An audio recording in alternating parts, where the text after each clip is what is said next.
everybody.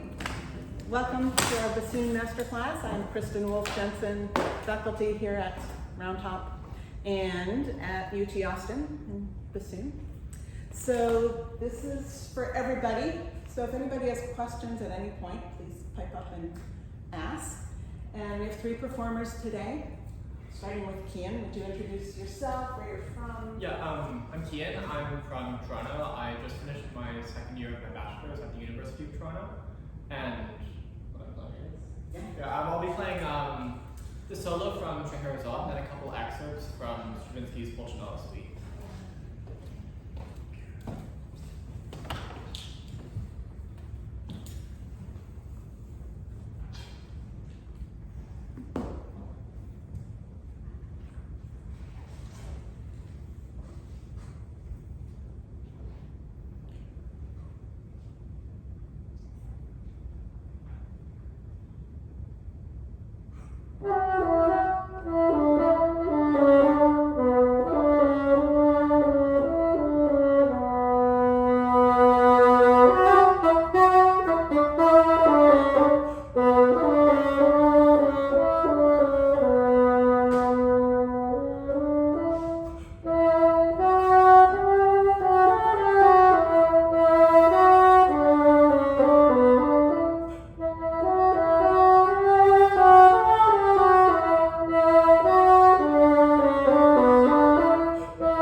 The opening theme, which is the Sultan, I think, and then it's contrasted with the story of, with a portrayal of Scheherazade, who's like telling these stories based off of the 1001 Days, I think. Nights, yes. What nights? Yeah. And so this is kind of from the perspective of Scheherazade, so it's the beginning of the second movement, the beginning of kind of the second story. Yeah, so she's spinning these stories to save her life because the Sultan marries a new woman every day and then kills them and then picks a new wife. So she is determined to spin stories and keep this evil guy entertained, right?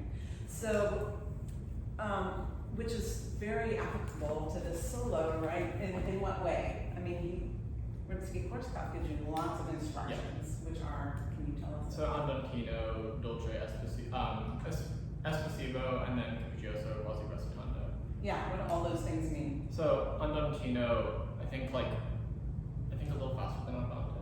Yeah. Yeah, then Dolce Espressivo, so Dolce like sweet, Espressivo expressively. And then Capriccioso, quasi recitando, so like kind of like a recitative. Yeah. Meaning somewhat. Yeah, free. At your own pace. Yeah. Lovely. So I thought you really accomplished all those things really nicely. Cool. Tell me what key we're in. B minor. B minor. Yeah. So I think intonation-wise, you might adjust your ears to B minor a little more. So what's the orchestra doing here? Drums. So just B and F sharp. Yep. So let me provide that for you.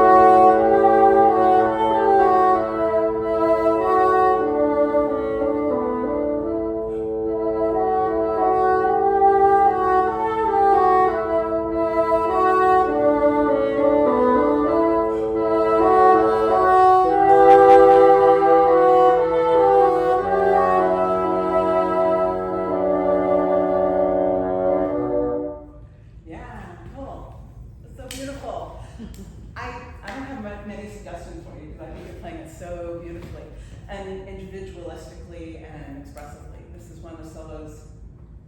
There really aren't many conventions because we have so much freedom to do what we want in it.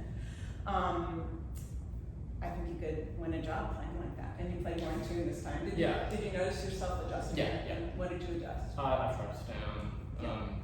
B's for me are just all over the place, so I'm not fixing it. Yeah. I know E's up.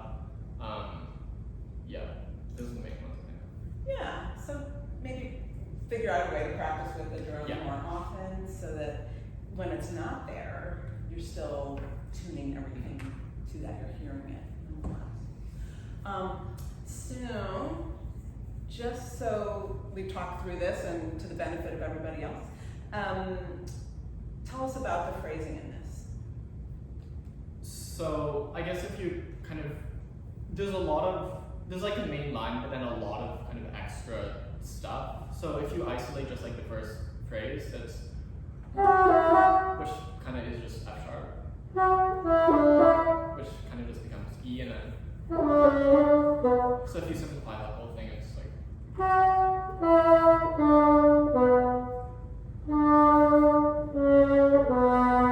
it's just a lot of extra notes with a very simple melody inside, I guess. Yeah, so hear that skeleton and just treat the other notes as embellishments. I think another cool thing about this opening phrase is that he takes a 2-beat motive over 3/8 meter, starting on the second beat of the bar. So, so if we phrase 2 downbeats, that gives us some very logical shape to this. So singing again. Yada, yada, yum, afterthought. Yada, yum, then he reiterates that at that pitch level. Yada, and it comes away. So we try with that in mind this time. So I'll give you your drum, and I'm gonna stomp my foot on beats around.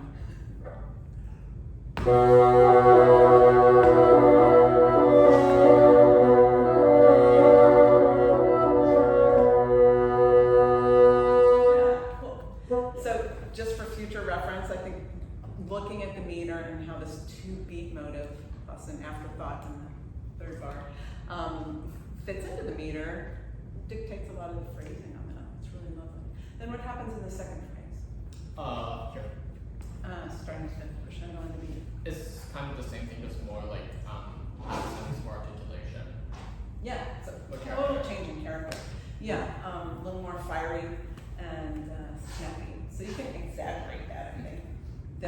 The crescendos is first of all the end of the first phrase, and then the start. Yeah. Start. You want to start right there and really take us through that change of character and exaggerate accents, short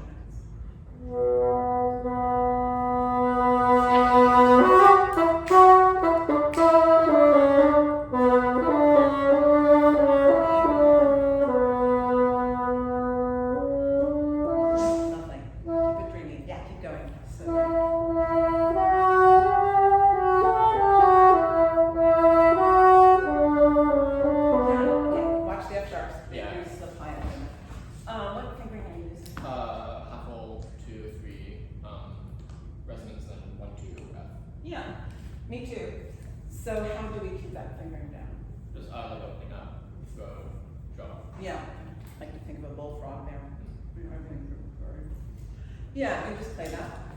Bullfrog. Yeah, nice and hollow. Good, and it does sit higher than like E, which is one of our flattest notes, so that's can drive one crazy on this solo. But keep working on this relationship. Yeah, so again, we've got a simpler motive that's embellished.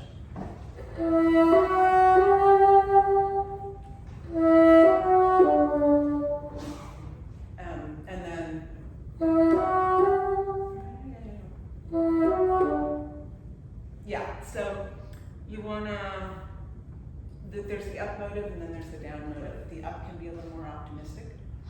A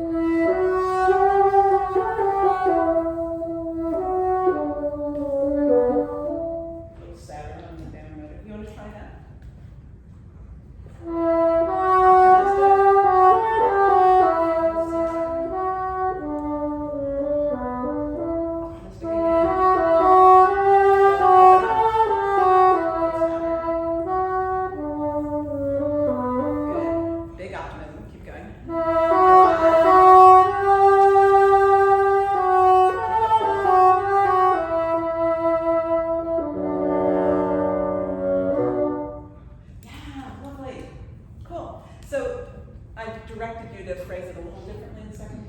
than you had done? What's the difference? Can you describe the difference? I think I was more just focusing on like starting at the here and then going to the end, just kind of a straight line. But I think this is more kind of contours. Yeah, maybe a little more interest in the storytelling context of the program that you use. Cool. Any questions about that? You can go with that. Anybody else questions on that solo? Cool.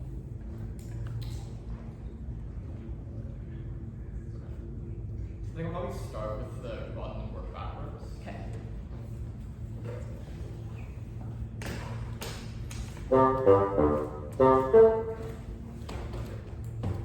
Tell everybody about this piece. So this is Stravinsky's Pulcinella. It was, I think, his third ballet he ever wrote. And it's kind of written in like a neoclassical style. So yeah, it's kind of like a smaller orchestra. This movement, it's the second variation of two variations. I guess the first theme is God, and then variation 1, variation 2.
Except, what's a particularly weak note? The B. Or I'm thinking first note. I'm sorry. I'm thinking that low D. Oh, yeah. You're in the key of D, that's our tonic, the whole phrase is aiming towards that, and it's one of our weakest notes on the bassoon in terms of just how it speaks and how it comes out.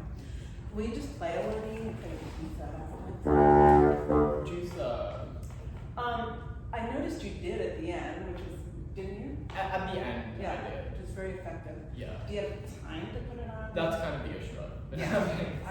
Right, that's maybe not worth the effort, but.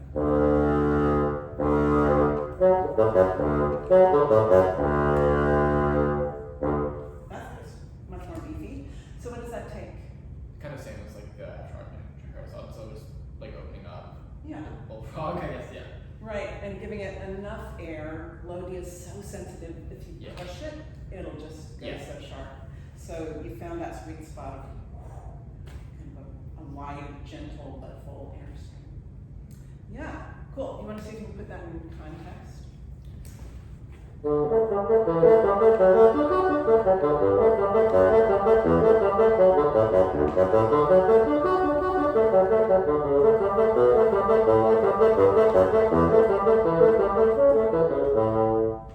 Yeah, I heard the melody better. Did you guys hear that fuller? Soonest? You know what we're listening for. Very good. Yeah. Miranda or Trey, do you have any comments for him? Your slurs are so clean. I can hardly tell you're even slurring them. Thank you. Yeah, it's just one note after the next, and there's no middle noise. There's no extraneous noise. It's really impressive. Thank you. Yeah, really good. Very interesting. It's really good. Yeah. Right. And that evenness is part of what we're looking for, but we're also looking to phrase with the melody instruments. Yeah. I think he's doing that pretty well too, right? Yeah. Anybody else have questions or comments on his performance?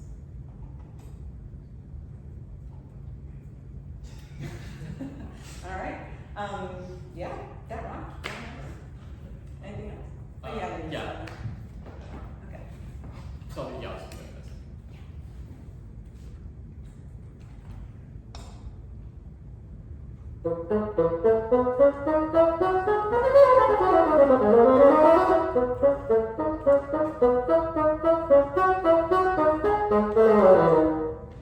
You make it sound easy.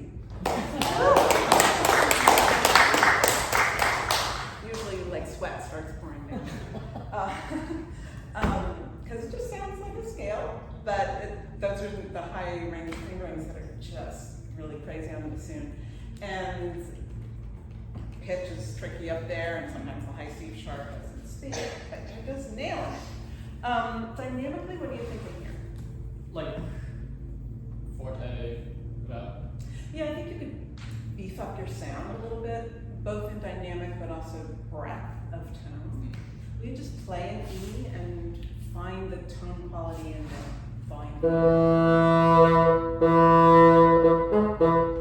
Yeah, that's a whole different sound than we heard in context. I think I might have just like been a little scared.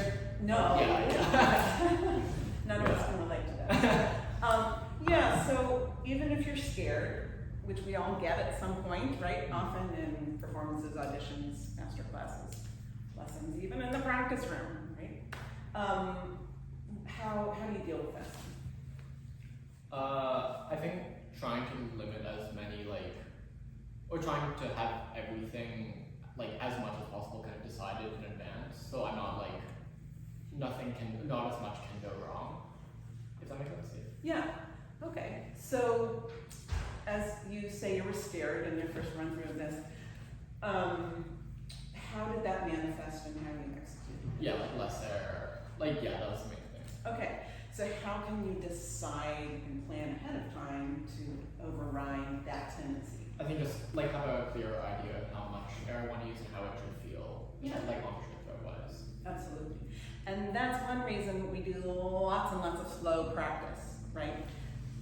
I think a lot of young players think about slow practice as getting it under the fingers. And granted, that is an important aspect of what we do.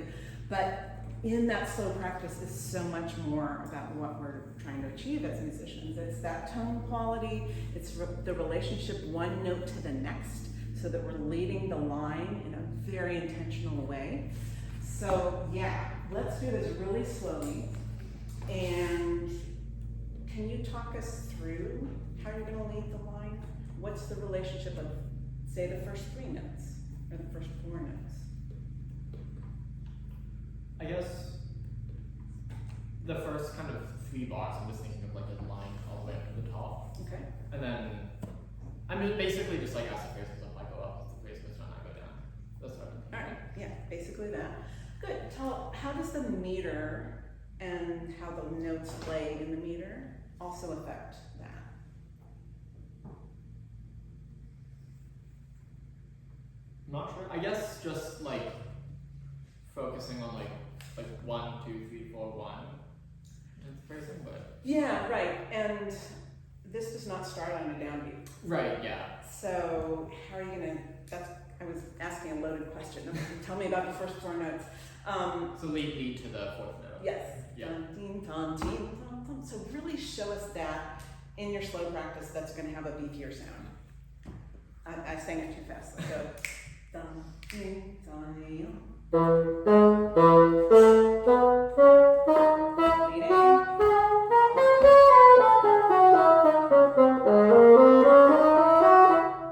Yeah, okay. So in that slow execution, if you were in the practice room, what are you telling yourself about what went the way you want it, what's not quite how you're hearing it yet? I think the main thing I noticed was some of like the E's were pitchy, were a little flat, and then there could have just been more direction once I got to the 16ths. It kind of flattened out.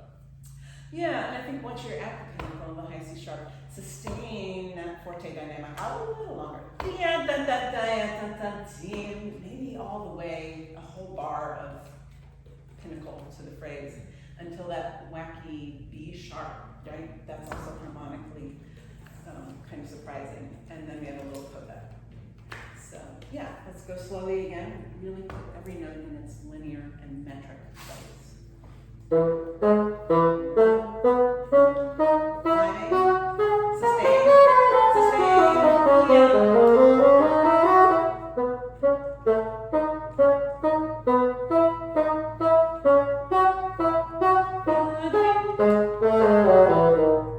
Okay, what do you think? Yeah, it just feels more, I guess, shaped. Yeah. Yeah. Nice. And how's your tone quality? It feels fuller, yeah. It is full. I think less ones were cracking, and like around 70 as well. Cool. Why is that? Just more. Yeah. Air solves so many problems in wind instruments. Kind of why we call them wind instruments, right? Yeah. Just how you're using that air affects everything. Dynamic. Even our confidence, right? Breathing is so connected to our brain and our body. So, yeah. Cool. Let's look at these staccatos. They are marked staccato. What do you know? So sometimes staccato, we don't always get our best tone quality. Quite sure, but I think you can shoot even more air for those. So you get the beefiness out of each one.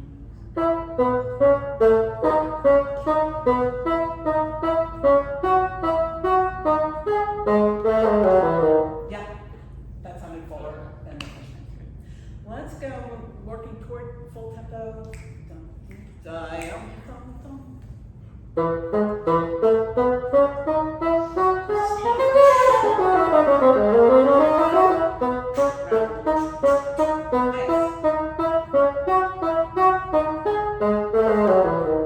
Nice, yeah, terrific, sounds great. You ready for tempo? Sustain that same fullness of sound, same direction, length of climax. Woo!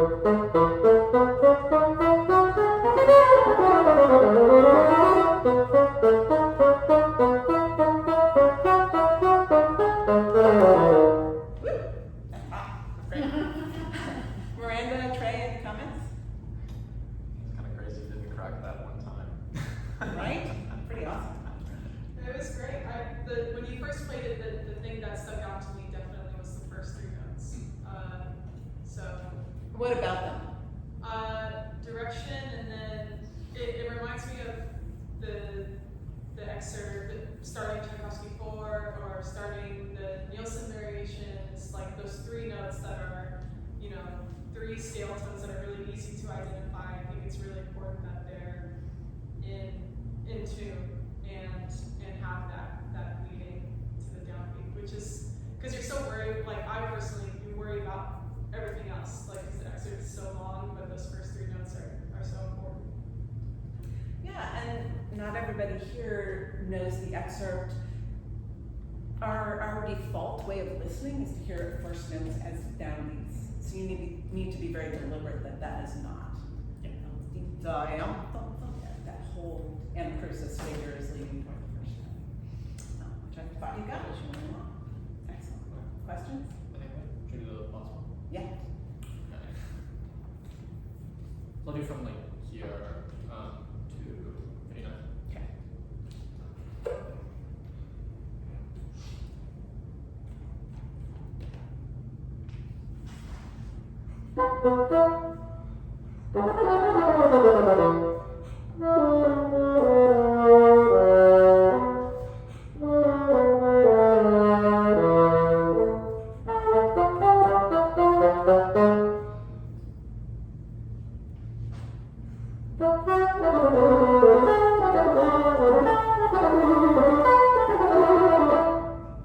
Okay, nice. One thing I'm noticing, and I noticed it in previous excerpts too, you pretty much always breathe right before you're going to play. And that's not always necessary, especially if you're on an offbeat, or I think with a slower breath, your body won't be as panicked. You can have more time to set your embouchure, tongue, air where they need to be. So rather than, watch me, you don't have to do that, right? You can breathe a whole bar plus that eighth rest in advance. Much more calm, Yeah. right? So you can have a top look on read, breathing in slowly, things are set, then you go.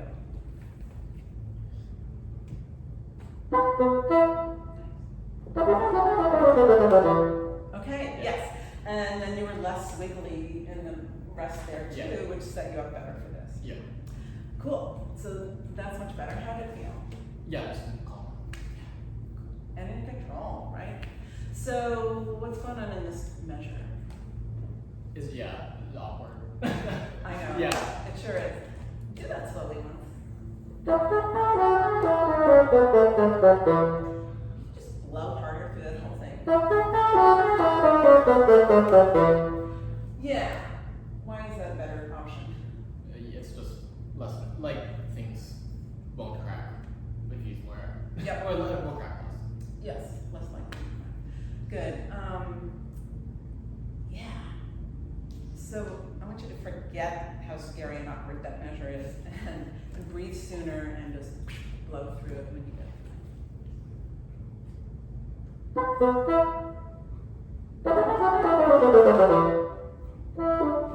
That was awesome, right?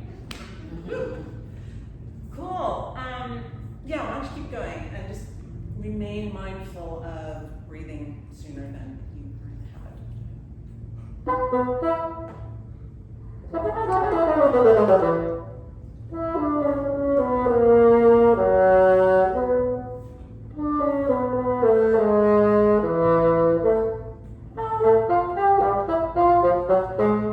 Okay, great downstairs. So these little baby phrases, you don't need much air. So I'm noticing in the rests in between, you have extra air to get rid of. How about you just take in less air to start with? And maybe not even breathe in this rest. But let's first try taking in less air.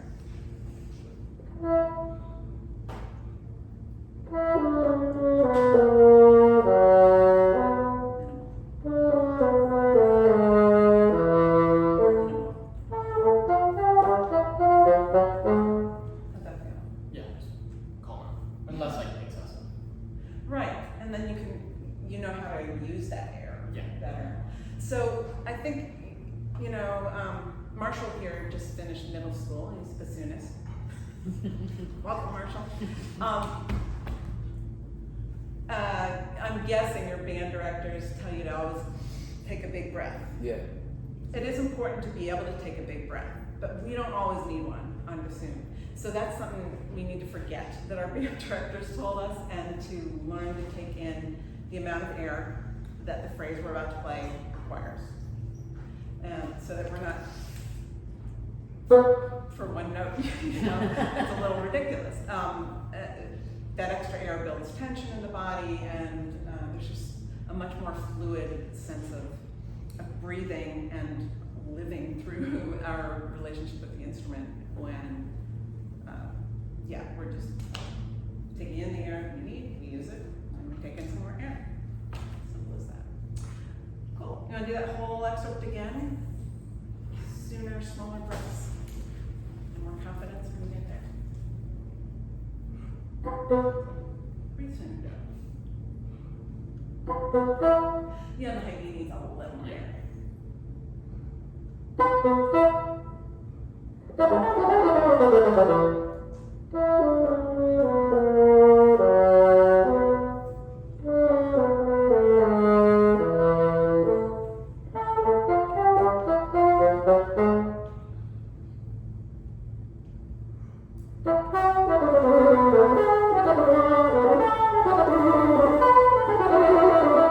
Nice. So let's take this last half. I thought the whole thing seemed much more refined and controlled because of how you were breathing. Let's do this, no trills. Just find the beauty and simplicity of the line count.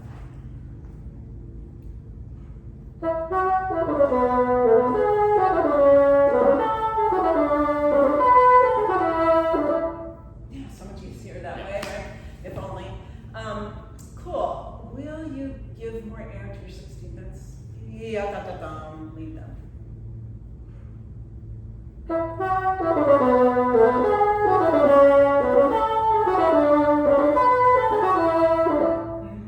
You guys hear a difference? Iverson, what are you noticing?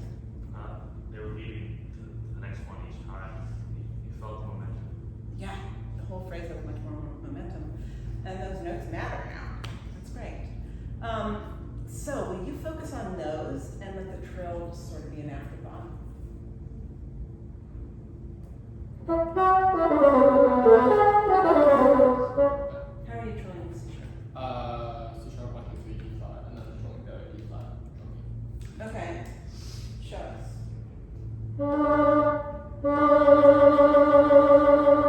Okay, it's a little awkward because we never use that key, right? And you have a special one. Ooh. So I really never use it because I don't even have that key. So what are you noticing in the sound of that? It's thinner. Yeah. Yeah. Will you try a couple other options? I call it the middle C sharp fingering of C sharp key 1, 2, 3, 2, 3, F, and trill pinky. Yeah.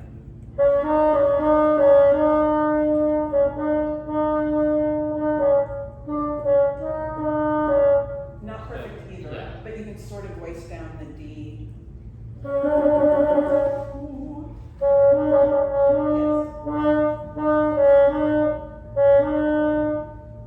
Yeah. Don't do it too slow, or it sounds really disgusting.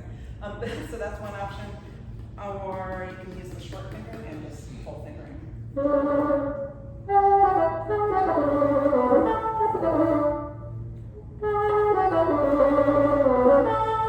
Yes. And either way, you don't need to flick the B on the notch line, right? So your thumb's been freaking out a little too much. Yeah. Can you simplify that? Well, at first taste, what is your favorite trill so far? I mean, the full fingering does sound the best. Okay, yeah. So I can work that out. Yeah, I think so. So trills, it's unlike a string instrument where you're just putting down another finger. We've got all these wacky things we have to try to get out certain trills.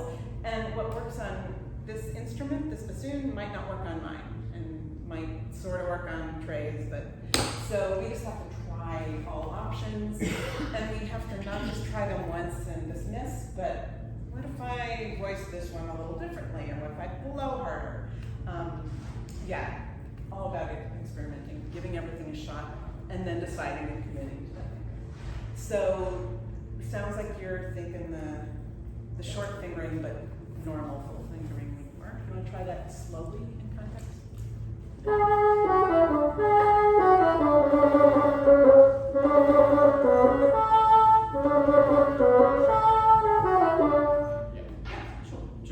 Alright, so let's go for it. You're going to focus on the 16th notes. Trills are going to happen by themselves. Shape the whole line.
Yeah.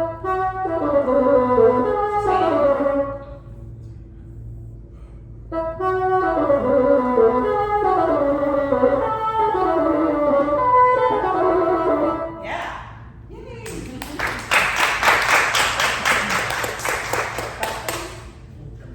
Cool. Great. Questions, comments? Yeah. Oh, thumbs up from Trey. Awesome. Thank you. Okay, thank you. Thank you.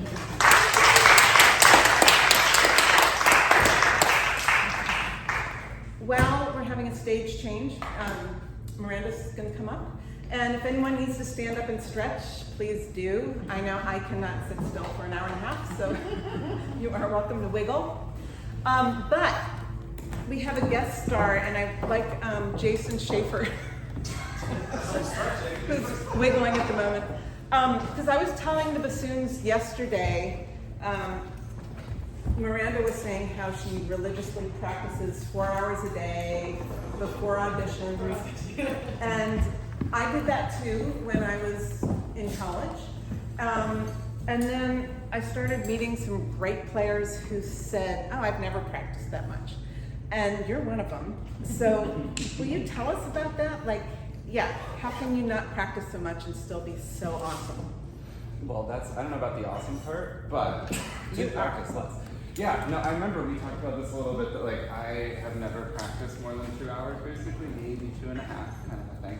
And actually, even in like the research that's been done on performers in all fields across athletics and even business or whatever, especially performing arts, there's like a lot of research that when you aggregate that data, it basically shows that greatest gains in learning increase a lot over your first 1 to 2 hours a day of practice.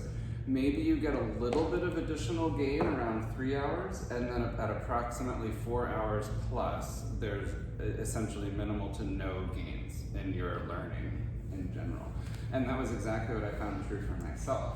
So it seemed to me that like not only physically I didn't feel good, but then also that I wasn't as focused. I think that was the main reason for me. It's like if I try to do it even with breaks, that much time for me physically really didn't work. So I don't think there's like, I don't know if you like tell people there's a specific amount, but for me I don't. I usually say it's not like we all should do 2.5 or something, but more that you find that point. Yeah. How do you find that point for yourself, or how do you find that? Your sweet spot. Yeah, I think as a 20-something, late teens and 20, as a college student, I just thought I had to put in the 4 hours if I wanted to get a job. And so I was very robotic about, 1 hour in the morning, 2 hours in the afternoon, 1 at night. And I loved playing, so it wasn't that much of a burden. But then I think I started to just be more aware of myself, in general. My body, mind, am I actually getting something done? And some practice sessions, my attention span is over in a half hour. And so I try to tell myself, okay, I'm done for now, I'm gonna come back. Some practice sessions, my attention span's done in an hour and 10 minutes. And then I'll just keep going, I'm getting something done, I'm feeling better. Now I can get these 2 more goals accomplished in that extra time. So really being aware every minute of that practicing of what you are actually accomplishing and what your next goal is, and can you actually do it, or are you losing mind and body wellness to actually make it count? Yeah, you're absolutely right. It's both like the mental focus you need and the physical toll on your body. Like I actually found, I did try pushing myself past that amount, and I would start to develop bad habits on my instrument. Like I felt that, like I was biting more, I felt pain, or I felt tension. So sometimes, occasionally we all have those days where it's like, I slept really well, I'm drinking too much tea or whatever, and I feel like I want to do more work, and I would actually sometimes space out that time more, but then also kind of spend some extra time doing the things that you might need to be doing that's not actually playing, like listening to recordings of yourself and taking notes, or studying your music, or going to concerts, obviously. But if sometimes on those days where you're like, okay, I practiced 3 hours and I feel great, I could do more, maybe you spend more time doing other things. Mm-hmm. Yeah. I think 2 hours at a time or in a day? I think, no. Because I would, when I'm preparing for auditions, not every day, but I would do like a sum of 4 hours. I would never do 4 hours in a row. No, for sure. I'm like 2 to 2.5 of playing a day of practice. Yeah. So it would maybe be like I would have a 3-hour chunk and I'd take a half-hour break in the middle, and then, or something like that, for instance. Yeah. Or maybe 1 hour in the morning, 1 to 1.5 in the evening. So yeah, what you do, but for me it would be shorter. Okay. Or like say 2 hours in the morning that has like a half an hour to it, so break in it, and then that means you can have almost multiple shorter sessions. But there's also a lot of examination that's been done on micro resting. So like if you actually take even like a 5-second to 10-second total break in the middle of like 2 minutes of work, that also actually helps learning. It helps you take a break and helps you feel like you learned it instead of our like tendency to just constantly work. So I think this is what you're getting at. Noah Kageyama, do you know that name? Bulletproof musician, puts out a weekly blog. Highly recommend you subscribe to it. It's free. He'll send you like a 5-minute article, a little shot in the arm every Sunday. Anyway, I forget what the studies were, but you know how musicians, you walk by a practice room, and I know you've all done this because I've done it. Like you're working on Beethoven 4, you gotta get 'em, you gotta get 'em, you gotta get 'em, you gotta get 'em, and you do that 3,000 times. That's actually not very productive at all. And his study showed that you need at least 4 seconds between every execution for there to be learning taking place. The brain needs to absorb what just happened. Plus, you need to, if you're actually listening to yourself, you need to analyze what just happened consciously, make a plan for what you're going to change, and change it. Had you known that 4-second rule? Yeah, like taking those little breaks, and then even he likes to challenge. Actually, if you come to our class, advertisement tomorrow we'll talk about both body mapping and performance psych stuff. That was one of the things is also not only that, but there's kind of a challenge to never play the same thing twice in a row. Like never do a repetition, which is like a mind-blowing thing. But the idea of like the second time you focus on something very slightly different, or modify it very slightly, which is really hard to actually do that, but it's far away from what we tend to do, which is what you just said. Absolutely. Yeah. Right, to always vary something. You can play the same material, repeating it, right, but change the dynamic or the tempo. Am I totally paraphrasing that right? Yeah. No, I totally agree. I think maybe the challenge is like when you are playing in a masterclass or you're taking lessons, a lot of what you should be hopefully remembering for yourself is how are you going to incorporate this into your practice creatively? Like how will you practice differently? Yeah. So, yeah, totally. Yeah, and for us teachers, I see lessons as laboratory for the practice room. It is just a guided lesson, right? Because I'm asking questions and hoping you're thinking and analyzing what you're hearing and what's the process to solve this problem. Well, I think both of us, of course, would also be happy to talk one-on-one with anybody who wants to chat about this more, because we could probably talk about it all day, but I want to let you Forever. Thank you for your guest artist. I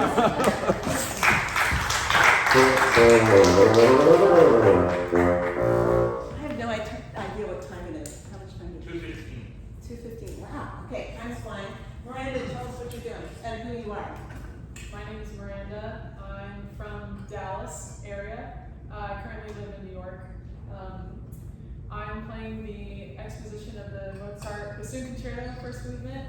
We have to play this for every audition ever in our entire lives. Go for it.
right? And Mozart was younger than most of you. When he wrote this piece, he was like 17 or 18. So he had lots of youthful energy, which comes through music.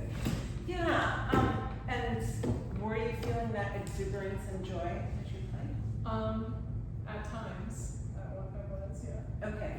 Yeah, I think that can be your overriding mindset, that you're determined to experience that and share it with the audience. Then some of those flubs that I know you've never done before will be less likely to happen. Yeah. You're just all about living inside the music rather than all the inner voices, and I only refer to them because I got them to, talking about, oh, you're going to miss that D flat, and you didn't flick that, and oh, that was sloppy. Did you have any voices going on? Yes, I did. Okay. We all have those two inner voices. Read the Inner Game with Tennis and or music, because they just talk about those two inner voices, and you know, one's on your side, one's not, and how do you treat the one that's not. But you know, I think acknowledging that we all have those doubts sometimes is healthy. To just say, yes, that's there. We are human, and we have these thoughts.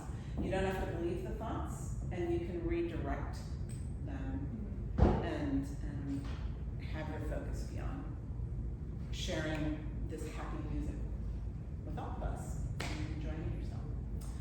So, you know, just take it again. Sure. Let's see if you can. And so, if anything does happen that you're not happy with, keep your eyes on the page. Do not roll them back in your head, because that becomes more distracting than a mistake. You know what I mean? Yeah. Keep a poker face. Okay. And you are here to share music with us. And whatever happens, it's right. It's what you meant to do. And it's, yeah.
It astounds me every time how the first time I played it, if you asked me what I was doing or what I was thinking, I wouldn't be able to tell you. But the second time, I felt like I was doing it, like I was aware while I did it and what I was doing.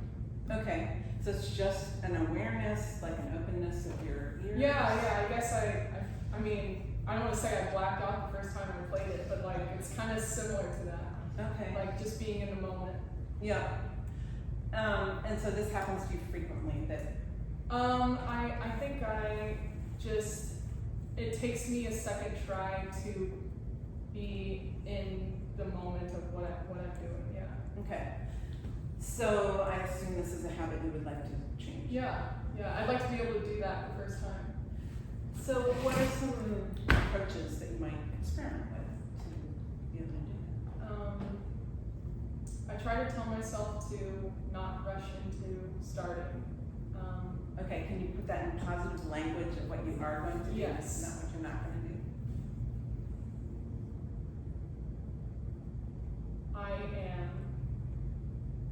going to take more time before I start things and think of my intentions. Yeah, right. Good. So in that time that you're taking, you're thinking of intentions. What does that include? What are Intentions, what I want to convey, but also the tempo. The first time I didn't hear what I was going to do in my head before I did it. Whereas the second time, I heard what that first measure was going to sound like before I played it. So, sounds easy enough to just decide that next time you have a first time and even write it in your music. Like, Yeah. slow down, meaning mentally, not the music itself, and hear tempo. Maybe give yourself some cues. Yeah. And then I think there are some routines, and I bet Jason's going to get into this tomorrow at his portion of our thingy. But one thing I try to do, which I learned largely through my body mapping training, is when I come to a new space for a performance, I'm feeling my body in space, I'm sensing my sitting bones on the chair. I'm grounded physically on the chair. Can you sense that right now? And you can all sense your sitting bones. That's what's supporting your upper body through anti-gravity and just, the ground is there for you. And then you can let your eyes perceive the entire space. So you're taking in the actual space of this beautiful, large room. And sometimes I'll even think of farther space, like how far is it to the moon? And once you perceive that, how does that feel? I feel relaxed. Right? Yeah. Kind of puts us in an easier way of being. And then we can feel more at liberty to connect to music, take our time to breathe, hear the tempo, all that kind of stuff. So I highly recommend taking the time in any new situation. I'll try to remember this at parties where I'm meeting new people and have social anxiety. To just walk in, feel my feet on the floor, notice how I'm breathing, take in the space, perceive the fact that there's a lot of space around me, and acknowledge how I feel. I'm feeling a little nervous, but also excited to meet some new people. Being honest with yourself that time. Jason, do you have anything to add to that? No, that's great. Cool. So, highly recommend, you can practice that whenever, and rehearsal today. Walk in and take in your space. Feel your contact with the floor. Notice how you're breathing. Just some general good ways to come into the moment and live mindfully. All right, so we can't really practice that because this will be the third time, not the first time, right? Unless I throw some new material at you. Would you like to do that? Sure. All right. Why don't we do the opening the second group? Okay. And Well, I can play for them. yeah, so talk us through what your process is going to be. I'm going to try to remember the music. I'm going to remember the music. And I will hear it in my head before I play it. And I'm going to take a relaxed breath and start. And I will feel my body sitting here and feel the bassoon in my hands. Nice. Good. Yes. And take in your space, perceive it, let your eyes see four corners of the room. And now we're just going to sit here enjoying the silence until you really feel ready to do all of that.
that's a good feeling for you. Often it helps to remember that you're not alone and you're here to share with other people. But whatever works for you. She's completely blocking you out. Yeah, so worth experimenting with. What works for you? I mentioned Don Green's Performance Success book. And one thing he has in there is mentally building a bubble around you, and nothing, you can put things out of the bubble, but nothing can come at you. So if you're sitting there, you know, wondering how Trey is judging you, that thought can't come through the bubble. You know. Anyway, read that book, Performance Success. So let's look at some details. Notes a lot. Love the first phrase. I wonder, what do you think, what's your strongest point in the first phrase? The deep end, I guess, in terms of where I'm going. Yeah, actually, just first 4 bars. Okay. All to the E flat. Okay. Can you think a little more linearly with everything kind of building toward the appoggiatura E flat?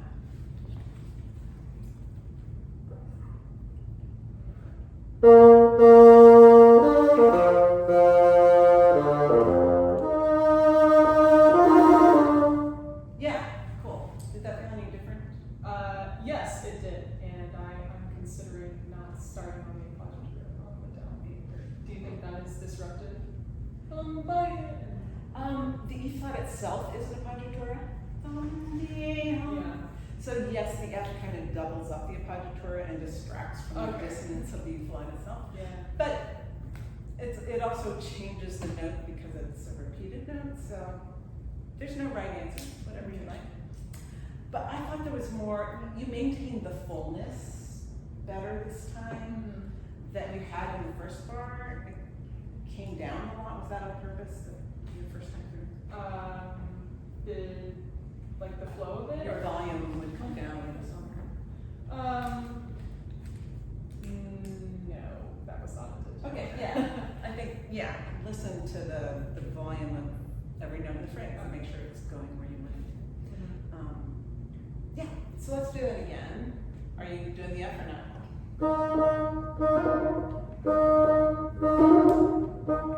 Yeah, this is starting on the F, but maybe I'll use a different trill.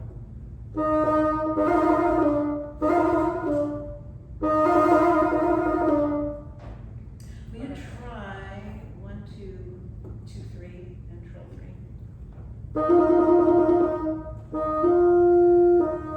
And then kind of give it some.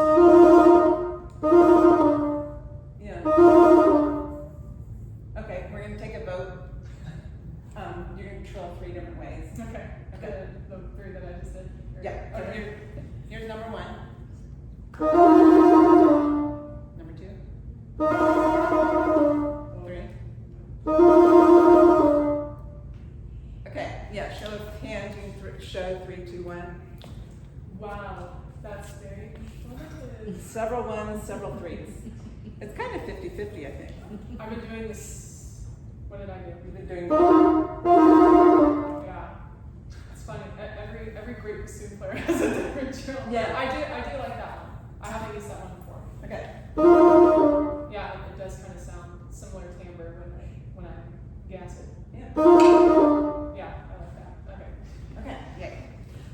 Can you put that in context? All right, and keep the volume of all the downbeats similar.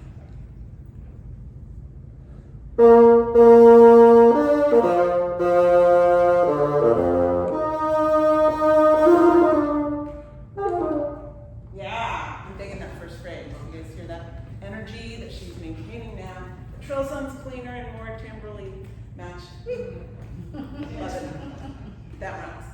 Now we're gonna skip ahead. These baby trills, you're starting on upper note? I was, but I want to change it. Okay. Yeah. Will you play that whole section without the trills? Yes. And so that you're, placing emphases according to the meter and the direction of the phrase. Kind of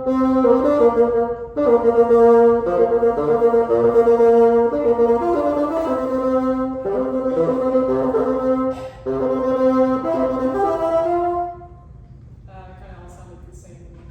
Okay. Yeah, exaggerate your shapes.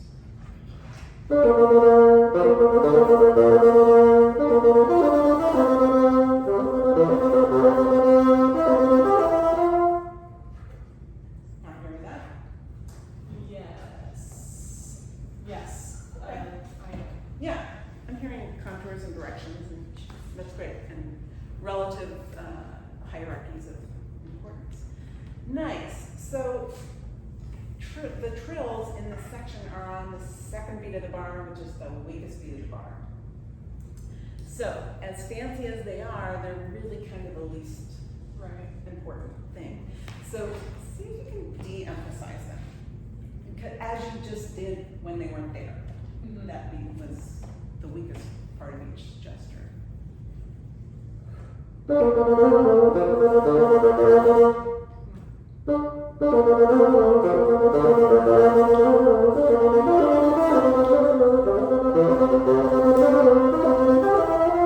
Yeah, I think that the trills are more integrated in the phrase.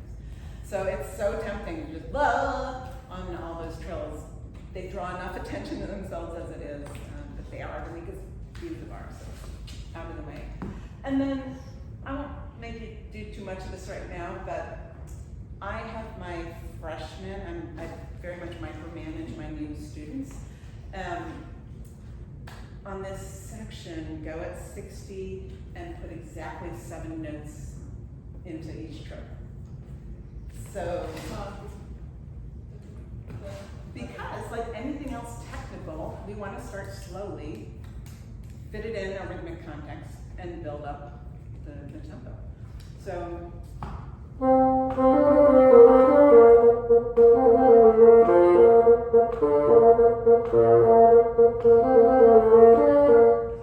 doing approximately 7 equal notes within that quarter note, which as I get faster and faster, hopefully I have a really even trill that consistently starts on the main note. Mhm. If someone loves the idea of starting on the upper note, then we do 6 notes. That's a choice. I don't really care if you do 6 or 7.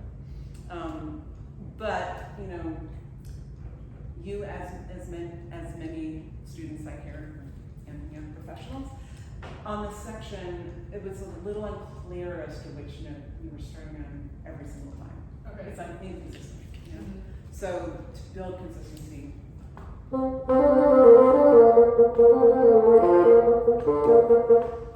Just put it in a rhythmic context like anything else you learn technically. So that can help you relearn if you want to start on a new note. Yeah, I was starting on top before, and then John said so. Okay. So, Well, if you are auditioning for the Cleveland Orchestra, you can start on the top. or he said to not start on the top. I was starting on the top, Oh, or I was okay. starting above. Yeah, I was Got it. starting above, and he was like, no. Okay. You know, everybody's gonna have their opinion about trills and Mozart. These are not cadential trills, so I don't think there aren't really a lot of rules that apply to them. But you do want them to sound consistent and even, yeah. So figure that out. I've always done on the note, so that is my personal favorite. Yeah, I like how it sounds better. Cool. Yeah. Great. Let's go on and yeah, let's take that section.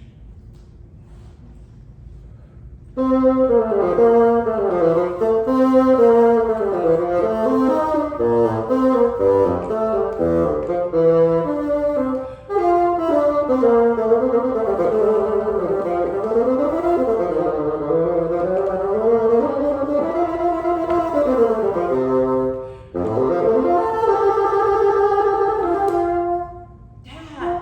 Yep. Can you make that in tune? Yes.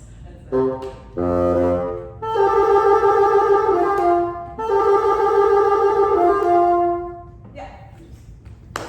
To add the little higher voice and stuff. Very nice. The stuff I was gonna work on with you just got fixed.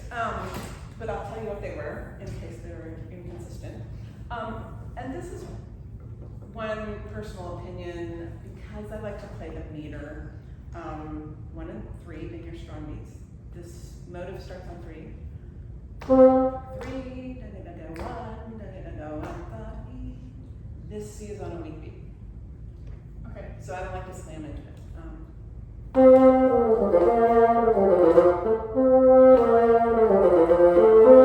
That's my personal preference. Okay. That the motive kind of ends on that C and starts on B flat. You want to try it that way?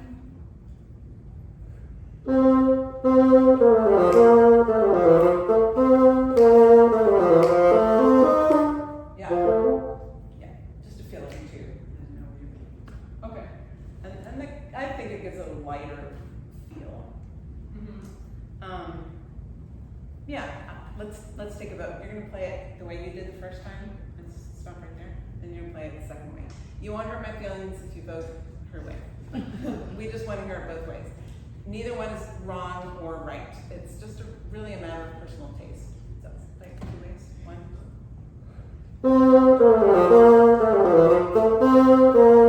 Okay. 2.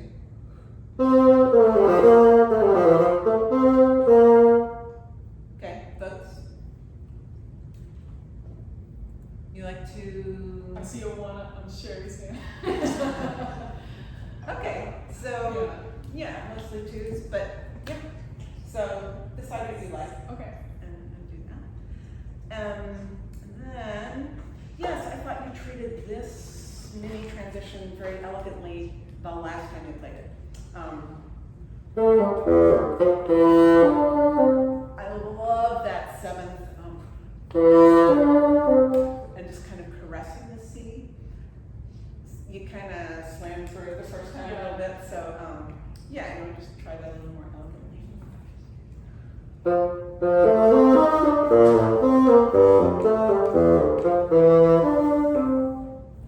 So beautiful. That's one of those tender Mozartian moments. So great. And then this last thingy, you're just doing how many notes in that? 5. Yeah. So it can be nice and clean. I just love fingering. Oh yeah, I was using this, but my key, this key sticks on. Right. And then, I don't know if that's rushing or not quite as loud as I want it. I'm talking about one little note, the last F before the Yeah. cadence. But that's a very climactic note if you can give it more volume and a little more stretch, just so it's not rushed. Yeah. I'm gonna start right there. I like build.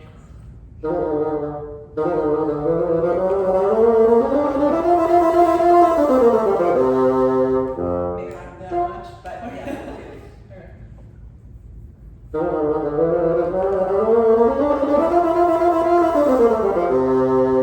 Yeah, then you really know where you're going. Okay. Nice. Any questions?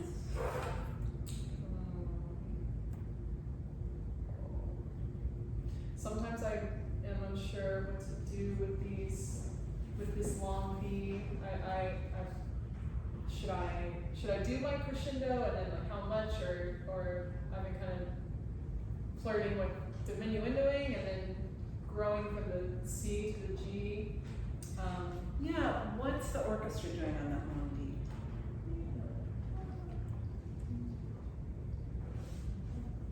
Yeah, there's some curly cue thing in the strings. Ba-da-dum-dum-dum, that takes you into the downbeat. Okay. So I think you can defer to the orchestra and let them guide your phrasing, which basically means growing on Yeah.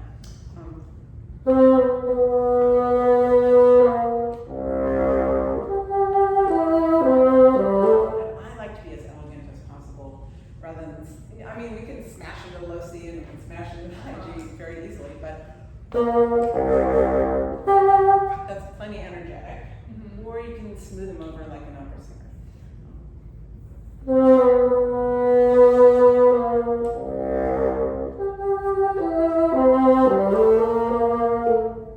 That kind of shape is what I prefer. You want to try that?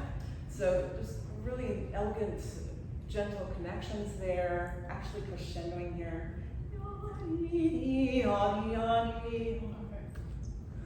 Okay.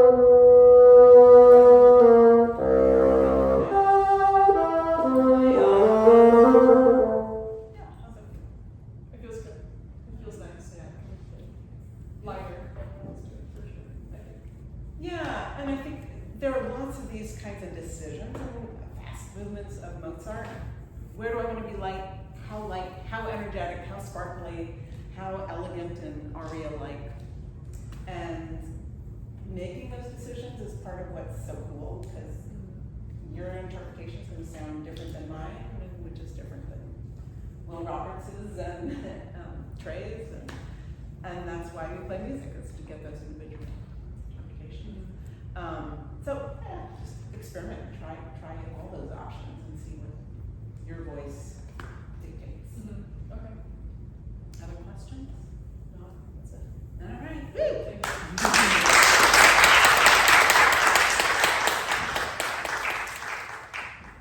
Hello, my name is Trey Barrett. I just finished my junior year at Eastman School of Music, undergrad. And today I'll be playing the first movement of Sonata for Bassoon by Lubo Sluka. And with you today on stage? And I have Jenna with me.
you think was beautiful about that? Or you want to change? Questions? I don't know. I wanted to play this piece. I really like this music. Yeah. Um, There's some John Williams moments in there that are very movie-like, aren't they? yeah. I feel like technically there's not as much going on. So I just wanted to try to like really grasp my idea. Like I wanted to like have like a message like to be able to say with it, I guess. Yeah. Like I wanted there to be like something communicated beyond just like there's notes here, I guess. I don't know. Right. And do you feel like you did communicate that? I think for the most part, yeah. Yeah. Yeah, I think so. What mood, character are you looking for? I don't know. To me, it feels like remembering something painful. Mm. It's very like personal and deep, Yeah. emotional. Yeah, that is very, I like that. That's very good. You know, especially at the beginning, how many rehearsals did you two have? Two. Okay. And before that first rehearsal, tell me about your process in learning the piano part. Did you look at the score, study chords, write it in cues? I wrote in a few cues. I honestly, I could have done a better job doing that.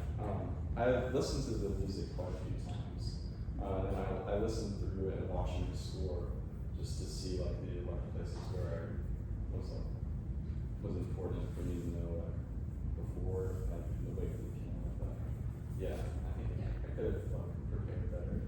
Collaboratively, that was Yeah. probably the roughest aspect of this performance. Everything was individually very refined. Yeah, do you want to take the beginning again and just ears open, actually, just for the hell of it. I know there's an audience out there, but why don't you two kind of face each other? Sure. And, yeah. Meaning, yes. And face her.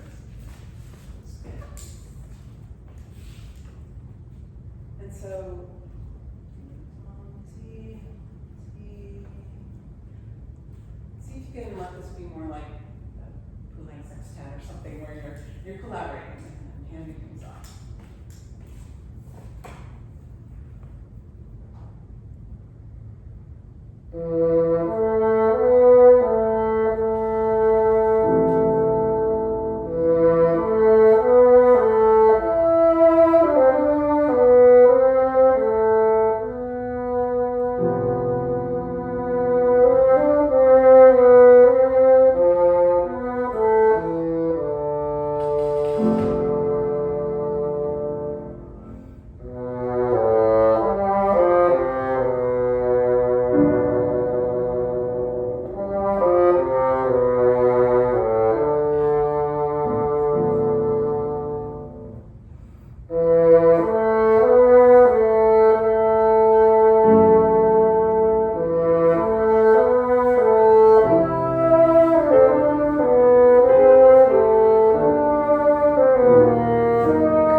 your impression of in your experience in sharing this music? It feels more More intimate. intimate I and feel like more like relaxed as a listener. uh-huh. Like less like I'm worried about it going wrong, I guess. Yeah, right. Cool, and that's part of, you know, we want to keep our audience comfortable, right? Unless it's Rite of Spring, it's supposed to be on edge the whole time. Yeah, cool. So, how did that feel to you both? Different than the first time? Yeah. I do feel like it's easier to communicate this way than versus like with my back towards the pianist. I wasn't really sure how to set up. I mean, is this allowed if I was a performance? Yeah, and you know, one thing bassoonists have to be very conscious of is directionality and projection. So I have to admit, when I've done sound tests before recitals, sometimes the best place for me is right here with my back to the pianist. And it feels awkward and impersonal, but I know that my pianist is, you know, clued into me, where you've got this ESP, eyes in the back. But I think it'd be kind of interesting to do a little experiment with balance and projection. Let's try, pick a spot where you're both playing. Is there a forte in this number?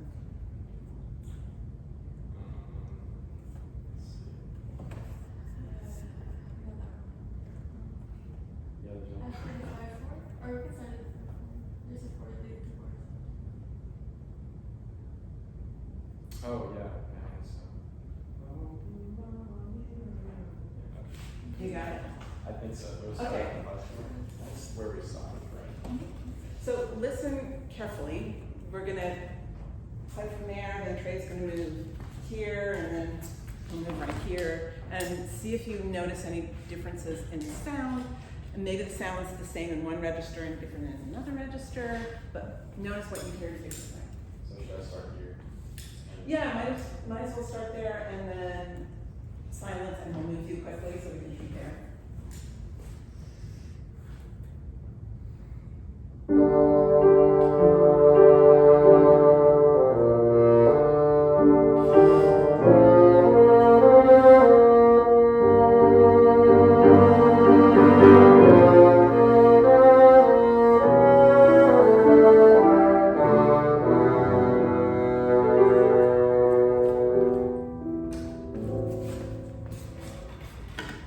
Same thing.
Okay, observations on those three options? Different? Yes. Kristin, what do you notice? I liked the most when we were center stage or from because it was more bassoon heavy. You didn't really have to work too hard to project. Where you are now actually sounded like you and Ken are like in the same room, the same place, playing the same volume versus maybe you need to be up just a little bit. Yeah. Other observations? It seemed louder in the first position because I was projecting toward me with the bassoon, so it was more volume. And then in the center, I listened to all three with my eyes closed. So in the center, it felt like there were almost two bassoons playing. It was much, it felt you know, like it was grand and Fuller. Yeah. And then when he moved back where he is now, it almost had an echo, like it was in a hallway. It felt had reverberating in the room in a distant. A little more distant. Yeah. And where you're sitting could have something to do with that Yes, too. I'm sure. Did you have different perceptions in the back? How was that the best? It was just the clarity. Clarity, yeah. Cool. And down, I suppose. Interesting. Yeah. I was in between 1 and 2. I like 1 and 2. What did you hear between those two? Both of them were, I don't know, it's kind of hard to hear. What Kristin was saying, the one when he was standing front and center, it was very like, there you are. Yeah. But I really did like the balance of 1, personally. The balance of one. Okay. You heard more presence there? I heard less, but in relationship with the piano, I personally liked how that sounded. It blended. Yeah. Uh-huh. Interesting. Jason agrees with that. Yeah. So all these considerations. And yes. Yeah, I was gonna say, just in general, when you were in the very front, I think there was more listening happening because the piano was right there. So I feel like there was just more listening and you guys were locked in more. That's what I noticed. The clarity was there. Yeah. When they weren't looking at each other. Yeah, because they had to listen more. And I thought that it was really effective. Right. So, I mean, I guess the class time is up, but those are 3 pretty extreme spots. Maybe the sweet spot is 2 feet back from where it was at the center of the stage. But it's definitely worth experimenting with, certainly for bassoonists, but clarinetists do this too, right? You want to find, in a solo situation, your sweet spot on the stage that makes you sound the best, or projects the best, and maybe blends with your collaborators the best. And that might be different in a different hall, or with a different piano, or with piano at full stick. There's so many variables. It's hard to decide these things, but yeah, worth exploring. Trey, that sounded so beautiful. Very expressive.